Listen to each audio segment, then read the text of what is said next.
അന്ന വീട്ടിൽ ചെല്ലുമ്പോൾ മുറ്റത്ത് നിൽക്കുന്ന കുര്യച്ചനെ കണ്ട് ഒന്ന് പകച്ചു. ഇന്നെന്തേ പള്ളിക്കൂടത്തിൽ പോകാത്തത്? അത് ഞാൻ വെറുതെ മാധവച്ചൻ്റെ വീട്ടിൽ. അവൾ സത്യം പറഞ്ഞു. നിന്നോട് ഞാൻ പറഞ്ഞിട്ടുണ്ട്, കൂലിക്കാരൊന്നും നമുക്ക് താഴെയാണ്. അതിനനുസരിച്ച് വേണം പെരുമാറാൻ. അവൻ്റെ മോളുടെ കല്യാണം അവർ നടത്തും. ഇവിടെ ക്ഷണമുണ്ടെങ്കിൽ പറ്റിയാ പോകും. അല്ലാതെ കുര്യച്ചൻ മുതലാളിയുടെ മകൾ അവിടെ ചെന്ന് സേവ ചെയ്യണ്ട, കേട്ടല്ലോ? ഇനിയും ഇത് ആവർത്തിച്ച കല്യാണം ആയതുകൊണ്ട് അവൾ പോയതാകുമെന്നോർത്ത് അയാൾ അവളെ ശാസിച്ചു. അവൾ ഒന്നും മിണ്ടാതെ അകത്തേക്ക് നടന്നു. പിന്നെ അന്നയും ശങ്കറും കാണുന്നത് വള്ളിയുടെ കല്യാണത്തിൻ്റെ അന്നാണ്. അമ്മച്ചിയെ ചട്ടം കെട്ടി നല്ലൊരു തുകയും കൊണ്ടാണ് അന്ന കല്യാണത്തിന് പോയത്. എന്നാൽ അമ്മച്ചിയുടെ കൂടെ നിൽക്കാതെ അവൾ കോളേജിലെ കൂട്ടുകാരോടൊത്തു നിന്നു. അവളെ കണ്ടതും ശങ്കറിൻ്റെ മിഴികൾ വിടർന്നു. ആർക്കും സംശയം തോന്നാത്ത രീതിയിൽ അവളുടെ അടുത്ത് നിന്ന് കൂട്ടുകാരോടൊപ്പം സ്റ്റില്ലെടുപ്പിച്ചു. അവർക്ക് ഒരുമിച്ചൊരു ഫോട്ടോ എടുക്കണം എന്നാഗ്രഹമുണ്ട്. പക്ഷേ അത് നടക്കില്ലല്ലോ. ശങ്കർ, ഇനി നമ്മുടെ കാര്യം അച്ഛനോട് പറയണം, കേട്ടോ? അടുത്ത് നിന്ന് അവനോട് അന്ന മെല്ലെ പറഞ്ഞു. അവനൊന്ന് മൂളി. എല്ലാവരും സദ്യ കഴിക്കാൻ പോയപ്പോൾ ശങ്കർ വിളമ്പാൻ കയറി നിന്നു. അവൻ കലവറയിൽ കയറുന്ന കണ്ട അന്ന അവന് പിന്നാലെ ചെന്നു. തിരിഞ്ഞു നിന്ന അവനെ അവൾ ഇറുകെ കെട്ടിപ്പിടിച്ചു. അന്ന, ആരെങ്കിലും കാണും? ഇല്ല ശങ്കർ, എല്ലാരും കഴിക്കുന്ന തിരക്കില. അവൻ തിരിഞ്ഞ് അവളെ നോക്കി. എന്താ പെണ്ണെ, ഞാൻ ആകെ വിയർത്ത് നിൽക്കുക. അവന്റെ കണ്ണുകൾ ആർദ്രമായി. എനിക്ക് എന്റെ ശങ്കറിന്റെ ഈ ഗന്ധം ഒരുപാടിഷ്ടാ. അവൾ നെഞ്ചിലേക്ക് മുഖം അമർത്തി ആഞ്ഞു ശ്വസിച്ചു. അവളുടെ ആ പ്രവൃത്തി അവനിലെ രക്തത്തിന് ചൂടേകി. അന്ന, വേണ്ടാട്ടോ. അന്നത്തെ മൊമെന്റ് എനിക്ക് മറക്കാൻ കഴിഞ്ഞിട്ടില്ല. എനിക്കും. അവൾ അവൻ്റെ നെഞ്ചിൽ ഉമ്മ വെച്ചു. അവൻ്റെ കൈ അവളിൽ മുറുകി. ഞാൻ ഒന്ന് ഉമ്മ വെച്ചോട്ടെ? അവൻ്റെ പ്രണയത്തോടെയുള്ള ചോദ്യം. അന്ന അവൻ്റെ മുഖത്തേക്ക് നോക്കി. അവളുടെ കൈ അവൻ്റെ കഴുത്തിന് പിന്നിൽ അമർന്നു. അവൻ്റെ മുഖം വലിച്ചു താഴ്ത്തി. അവൾ അവൻ്റെ ചുണ്ടിൽ തൻ്റെതിനെ ചേർത്ത് വച്ചു. ഒരു തരം വിറയലോടെ അവൻ അവളിൽ ലയിച്ചു. അവൾ നിർത്തിയിടത്തു നിന്നും അവൻ തുടങ്ങി. ഇരുവരുടെയും തലച്ചോറിൽ വൈദ്യുതി കടന്ന പോൽ. അന്ന, ശങ്കർ. അവൻ അവളെ ഇറുകെ പുണർന്നു. ശങ്കർ! അവർ ഞെട്ടിയകന്നു. ഞെട്ടലോടെ നിൽക്കുന്ന മാധവൻ. മോളെ, നീ? വിറച്ചു പോയി അയാൾ. അന്ന അയാളുടെ അടുത്തേക്കോടി അയാളുടെ കാലിൽ വീണു. മാപ്പാക്കണം എന്നോട്. എനിക്ക് ശങ്കറിനെ ഇഷ്ടോ അച്ഛ. അച്ഛൻ വേണം ഇത് നടത്തി തരാൻ. അവളുടെ കണ്ണുകൾ നിറഞ്ഞു. അയാൾ ഞെട്ടലോടെ ശങ്കറിനെ നോക്കി. അവൻ്റെ മിഴികൾ നിറഞ്ഞു. അവൻ മുഖം താഴ്ത്തി. മോളെ, എണീക്ക്. അയാൾ അവളെ പിടിച്ചുയർത്തി. മോൾ എന്താ ഈ കാണിക്കുന്നേ? സ്വന്തം നിലയും വിലയും മറന്നിട്ടാണോ മോളെ? എന്താ അച്ഛാ ഈ നിലയും വിലയും? എനിക്ക് അച്ഛൻ്റെ മോനെ ഇഷ്ടാ. അത് ആ മനസ്സ് കണ്ടുണ്ടായ പ്രണയമാണ്. അതിന് ഈ ലോകത്തെ മറ്റെന്തിനേക്കാളും പവിത്രതയുണ്ട്. എനിക്കത് മതി, അത് മാത്രം. ഞാൻ പോട്ടെ, അമ്മച്ചി തിരക്കും. അച്ഛൻ ആലോചിച്ച് തീരുമാനം അറിയിക്കണം. ഞാൻ നാളെ തോട്ടത്തിൽ വരാം. ഉറച്ച മനസ്സോടെ അവൾ നടന്നു നീങ്ങുമ്പോൾ ഞെട്ടലോടെ അയാൾ ശങ്കറിനെ നോക്കി. അച്ചായി, മോനെ, നീ ഇതെന്തു ഭാവിച്ചാ? കുര്യച്ചൻ മുതലാളി എങ്ങാനും അറിഞ്ഞ? ശങ്കറിന്റെ മിഴികൾ ചുരുങ്ങി. അയാൾ അറിഞ്ഞാൽ എന്താ? അച്ചായിയും അമ്മച്ചിയും കൂടെ ഉണ്ടെങ്കിൽ ഞാൻ കൊണ്ടുവരും അന്നയെ. ഇനിയും അവളെ തോട്ടത്തിൽ പണിക്ക് വിടണ്ട അച്ചായി. ഞാനേതെങ്കിലും ജോലി കണ്ടെത്തി നമുക്കുള്ളത് കൊണ്ട് സന്തോഷത്തോടെ കഴിയാം. അച്ചായി അമ്മച്ചിയെ നോക്കുന്നത് കണ്ടല്ലേ ഞാൻ വളർന്നത്. ഞാൻ തെറ്റിപ്പോകില്ല അച്ചായി. ഇപ്പൊ ഞെട്ടിയത് മാധവനാണ്. ശങ്കർ, നീ എന്തൊക്കെയായി പറയുന്നേ? കുടുംബമഹിമയുടെയും സ്വത്തിന്റെയും പണത്തിന്റെയും പേരിൽ അഹങ്കരിച്ച് ജീവിക്കുന്ന കുര്യച്ചൻ മുതലാളിയുടെ മോളെ നീ കൂട്ടിക്കൊണ്ടു വന്ന അയാൾ നിന്നെ ജീവനോട് വച്ചേക്കുമെന്ന് നിനക്ക് തോന്നുന്നുണ്ടോ? ഹേ, വിറച്ചുപോയി ശങ്കർ. അച്ചായി, അച്ചായി എന്താ പറഞ്ഞത്? അന്ന, അവൾ കുര്യച്ചൻ? ഞാൻ സത്യമാണ് ശങ്കർ പറഞ്ഞത്. ആ കുഞ്ഞൊരു പാവമാ. അവൾക്ക് അങ്ങനെ ഒരു അഹങ്കാരമോ പ്രതാപമോ ഒന്നുമില്ല. എന്തിനു പറയുന്നു, ഞങ്ങൾ പണിക്കാർക്ക് ഒരിറ്റ് ദാഹജലം തരുന്നത് ആ കുഞ്ഞാ. അതും പോരാഞ്ഞ് ഞങ്ങൾ പണിയെടുക്കുമ്പോൾ ഞങ്ങൾക്ക് കൂട്ടായി വന്ന് സഹായിക്കുകയും ചെയ്യും. അത്രയ്ക്ക് നല്ല മനസ്സാ അതിൻ്റേത്. പക്ഷേ മുതലാളി അങ്ങനെയല്ലെന്ന് നിനക്കറിയാലോ. നമ്മുടെ പുരയ്ക്ക് തീയിടും അയാൾ. അയാളോട് എതിർക്കാൻ ഇന്നാട്ടിൽ ആരും മുതിരില്ല. പള്ളിയോ പട്ടവോ ഒന്നും അയാൾ വില വെക്കില്ല. കൊന്നു തള്ളും അയാൾ. എനിക്ക് അങ്ങനെ കളയാൻ പറ്റില്ല മോനെ നിന്നെ. ഇനി നീ ആ കുഞ്ഞിനെ കാണാൻ ശ്രമിക്കരുത്. അതൊരു പാവമാ. മുതലാളി തീരുമാനിക്കുന്നതേ ഇവിടെ നടക്കൂ. അല്ലേ തന്നെ നമുക്കതിന് യോഗ്യതയില്ല മോനെ. അവരുടെ കൂലിക്കാരാ നമ്മൾ. വേണ്ടാത്തത് ആഗ്രഹിക്കാൻ പാടില്ല. അച്ചായി, കണ്ണീരോടെ അവൻ അയാളെ കെട്ടിപ്പിടിച്ചു. എനിക്കറിയില്ലായിരുന്നു അച്ചായി. തോട്ടത്തിൽ തേയില നുള്ളുമ്പോഴാ ഞാൻ അന്നെ ആദ്യമായി കണ്ടത്. ഈ 1.5 വർഷവും അവൾ എന്നോട് പറഞ്ഞിട്ടില്ല മുതലാളിയുടെ മോളാണെന്ന്.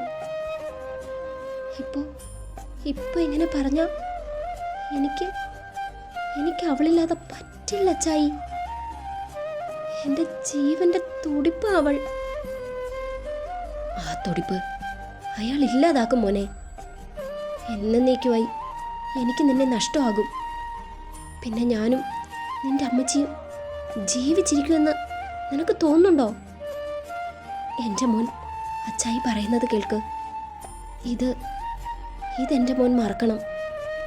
മറന്നേ പറ്റൂ. അച്ചായിക്ക് വേണ്ടി, അമ്മച്ചിക്ക് വേണ്ടി, എൻ്റെ മോൻ്റെ ജീവന് വേണ്ടി. അയാൾ കരഞ്ഞുപോയി. അച്ചായി! ശങ്കർ പൊട്ടിക്കരഞ്ഞു. ആ സന്തോഷത്തിൻ്റെ ഇടയിൽ 2 ഹൃദയങ്ങൾ ഉരുകുന്നത് ആരും അറിഞ്ഞില്ല. വള്ളിയെ യാത്രയാക്കിയ ശേഷം അവർ മടങ്ങി. വീട്ടിൽ വന്നിട്ടും മരവിച്ച പോലെ ഇരിക്കുന്ന ശങ്കറിനെ കണ്ട് മാധവന്റെ നെഞ്ചിൽ തീയാളി. എടുത്തു ചാടുന്ന പ്രായമാണ്. എന്തെങ്കിലും സംഭവിച്ചു പോയാൽ പിന്നെ പറഞ്ഞിട്ട് കാര്യമില്ല. അയാൾ എന്തൊക്കെയോ ആലോചിച്ചുറപ്പിച്ചു. ആ രാത്രി അന്നയെ കാണാൻ ഉറച്ച ശങ്കർ മാധവൻ അരികിലേക്ക് വരുന്നത് കണ്ട് അമ്പരന്നു. മോനിന്ന് ഉറങ്ങാൻ പറ്റില്ലെന്ന് അച്ചായിക്കറിയാം. അച്ചായി, മോൻ്റെ ഒപ്പം കിടക്കാം. അച്ചായിയുടെ നെഞ്ചിൻ്റെ താളം കേട്ട് എൻ്റെ മോൻ ഉറങ്ങിക്കോ. സ്നേഹത്തോടെയുള്ള ആ പൂട്ടിൽ ശങ്കർ കുരുങ്ങി. അയാൾ അന്ന് അവനോടൊപ്പം കിടന്നു. ഇരുവരുടെയും നെഞ്ചിൽ ആളിക്കത്തുന്ന തീ കാരണം ഇരുവർക്കും ഉറങ്ങാൻ കഴിഞ്ഞില്ല. പുലരുവോളം അവർ അങ്ങനെ കിടന്നു. രാവിലെ അയാൾ അവനോട് പറഞ്ഞു, മോൻ വേഗം കുളിച്ച് തയ്യാറായിക്കോ. നമുക്ക് ഒരിടം വരെ പോണം. എവിടെ അച്ചായി? എൻ്റെ മോൻ്റെ നന്മയ്ക്കല്ലാതെ അച്ചായി എന്തെങ്കിലും ചെയ്യോ? വേഗം വാ, രാവിലെ മാത്രമേ ഇന്ന് കടത്തുള്ളൂ. അയാൾ തിടുക്കം കൂട്ടി. ശങ്കർ മനസ്സില്ലാതെ തയ്യാറായി. മാധവൻ അവൻ്റെ കൈയും പിടിച്ച് യാത്ര തിരിച്ചു. ചേച്ചിയുടെ വീട്ടിലേക്കാണെന്ന് കണ്ട് അവൻ അല്പം സമാധാനം തോന്നി. അവിടുത്തെ വിശേഷമൊക്കെ തിരക്കി അവനൊന്ന് കൂളായി എന്ന് തോന്നിയതും മാധവൻ മരുമോനുമായി സംസാരിച്ച് പുറത്തേക്കിറങ്ങി. ഉച്ചയൂണ് കഴിഞ്ഞ് മാധവൻ പോകാൻ തുടങ്ങി. ശങ്കർ തയ്യാറാകുന്നത് കണ്ടതും അയാൾ വിലക്കി. മോനിപ്പോൾ വരണ്ട, 2 ദിവസം ചേച്ചിയുടെ കൂടെ നിൽക്ക്. അച്ചായി അവിടുത്തെ സ്ഥിതിയൊക്കെ ഒന്ന് നോക്കട്ടെ. എന്താന്ന് വെച്ചാൽ നമുക്ക് ആലോചിച്ച് ചെയ്യാം. പിന്നെ മോനിപ്പോൾ ആവശ്യം ഒരു ജോലിയാണ്. നമുക്ക് നോക്കാം. മോൻ സമാധാനമായിരിക്കെ. ശങ്കർ പകച്ചുപോയി. അച്ചായി, ഞാൻ ഒന്നും ഡ്രസ്സ് അതൊക്കെ നമുക്ക് സെറ്റാക്കാൻ ചെക്ക. നീ ഇവിടെ നിൽക്ക്. നിൻചളിയൻ മഹാബോറന. എനിക്ക് കൂട്ടായി നീ നിൽക്ക് മോനെ, വള്ളി പറഞ്ഞു. മാധവൻ നടന്നകലുന്നത് നിസ്സഹായനായി നോക്കി നിൽക്കാനേ അവന് കഴിഞ്ഞുള്ളൂ. 3 ദിവസം കഴിഞ്ഞ് മാധവൻ വീണ്ടും വന്നത് വലിയൊരു ബാഗും താങ്ങിയാണ്. 2 ദിവസം കഴിഞ്ഞ ദുബായ് പോകാനുള്ള എല്ലാ കാര്യവും റെഡിയാക്കി ശങ്കറിന് വേണ്ടവയെല്ലാം കൊണ്ടാണ് മാധവന്റെ വരവെന്നറിഞ്ഞതും തകർന്നു പോയവൻ. അളിയന്റെ കൂടെ തന്നെയാണ് വർക്ക് ചെയ്യുന്നത് എന്നറിഞ്ഞ് അവൻ ഞെട്ടി. ഒറ്റയ്ക്കിരുന്ന് വിങ്ങി പൊട്ടാൻ മാത്രമേ അവന് കഴിഞ്ഞുള്ളൂ. ഇടവും വലവും തിരിയാൻ കഴിയാതെ അവൻ വിങ്ങി.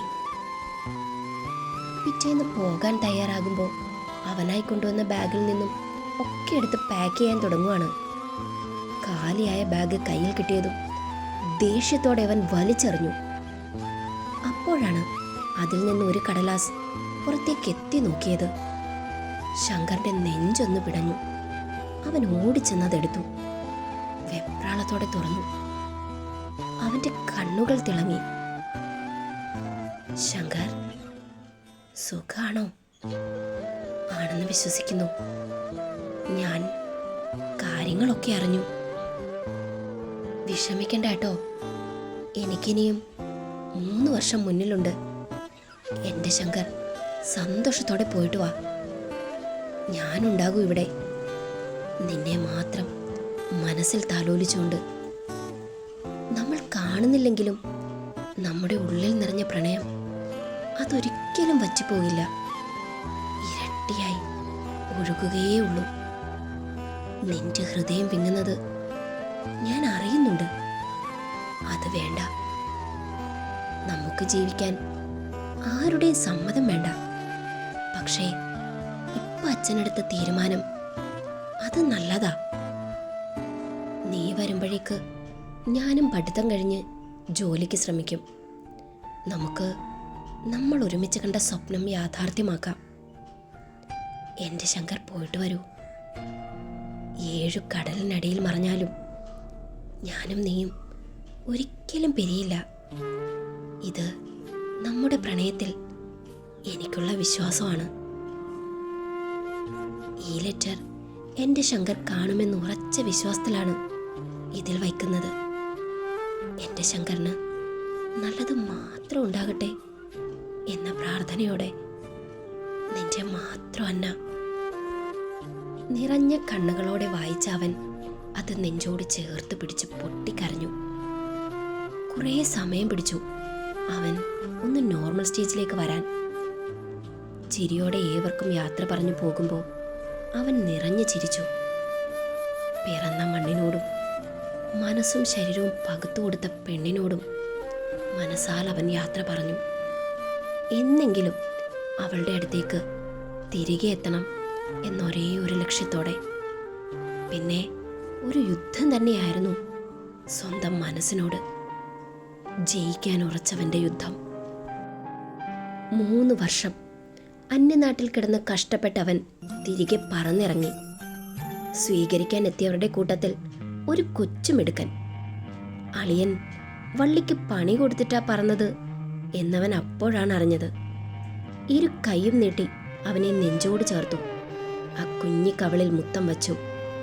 വീട്ടുകാരോട് സന്തോഷത്തോടെ വിശേഷങ്ങൾ തിരക്കുമ്പോൾ തൻ്റെ പ്രാണനെ ഒരു നോക്ക് കാണാൻ അവൻ്റെ ഇടനെഞ്ച് പിടയ്ക്കുന്നത് ആരും അറിഞ്ഞിരുന്നില്ല. അവനെല്ലാം മറന്നിട്ടുണ്ടാകുമെന്നായിരുന്നു അവരുടെ കണക്കുകൂട്ടൽ. അതുകൊണ്ട് തന്നെ അവന് വിലക്കുകൾ ഉണ്ടായിരുന്നില്ല. വള്ളിയുടെ വീട്ടിൽ നിന്നും പോകാനിറങ്ങുമ്പോൾ പിന്നിൽ ഷർട്ടിൽ പിടിച്ചു വലിക്കുന്ന കുഞ്ഞി കൈകൾ. ശങ്കർ അവനെ വാരിയെടുത്തു. മാമൻ വേഗം വരാട്ടോ. ഉമ്മയും കൊടുത്ത് അവനെ വള്ളിയുടെ കയ്യിൽ തിരികെ ഏൽപ്പിച്ചു. നാട്ടിൽ ചെന്നവൻ കൂട്ടുകാരെ കാണാൻ എന്ന രീതിയിൽ പുറത്തിറങ്ങി. അവനെ കണ്ടവർ കുശലം ചോദിച്ചു കൂടെ കൂടി. പക്ഷേ അവൻ്റെ മനസ്സ് തേടുന്നത് അവളെയാണ്. അന്നയെ എല്ലാവരോടും ഒരുവിധം യാത്ര പറഞ്ഞ അവൻ നേരെ പോയത് കോളേജിലേക്കാണ്.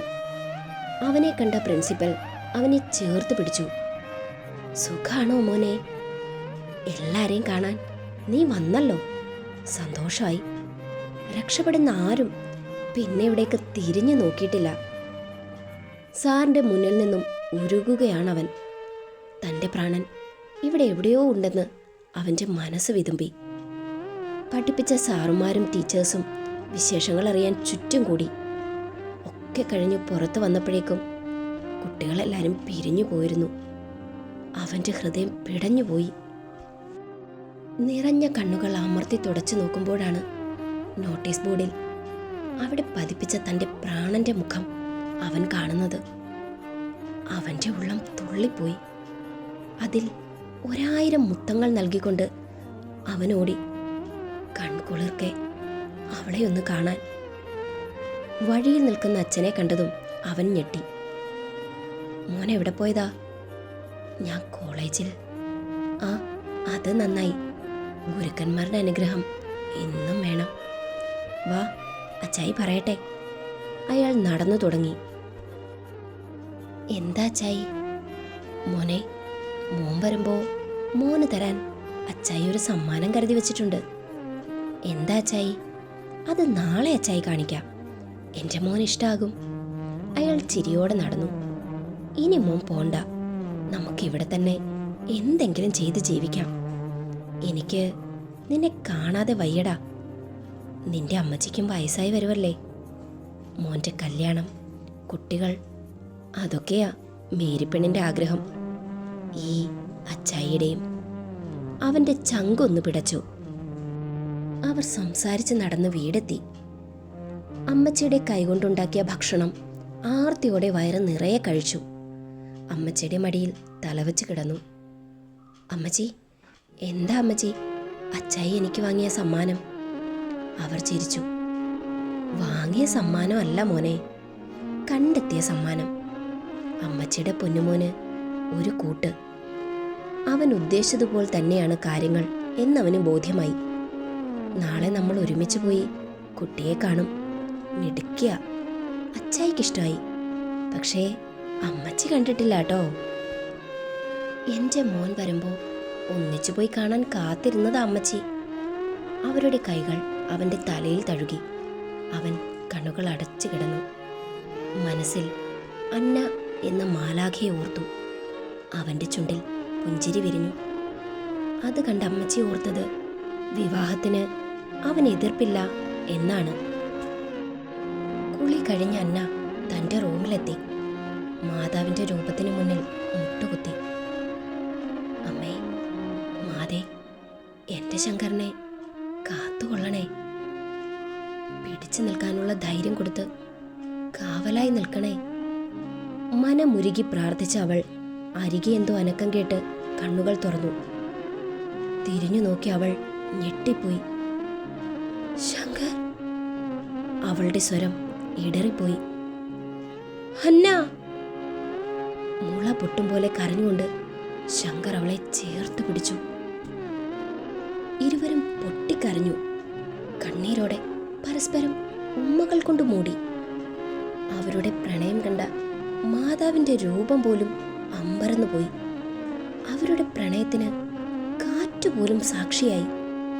ഇരുവരുടെയും കൂടിച്ചേരൽ, അവരുടെ വേദന, അവരുടെ കണ്ണീർ, അവരുടെ പരിഭവം, വർഷങ്ങൾ കാണാതിരുന്നതിൽ പരസ്പരം കൈമാറാനുള്ള പ്രണയ തീവ്രത, അങ്ങനെ അങ്ങനെ നീണ്ടുപോയി അവരുടെ പ്രണയ സല്ലാപങ്ങൾ. ഒടുവിൽ അതെത്തി നിന്നത് അവരുടെ പുനർസംഗമത്തിലും.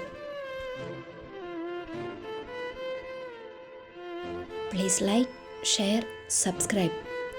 ഇതിനോടൊപ്പം തന്നെ നമ്മുടെ ന്യൂ ചാനലായ സ്റ്റോറീസ് ഓഫ് ദേവതീർത്ഥ കൂടി സബ്സ്ക്രൈബ് ചെയ്തിടണേ. ഇന്നലകളില്ലാതെ ഭാഗം 3 നാളെ ഇടാട്ടോ.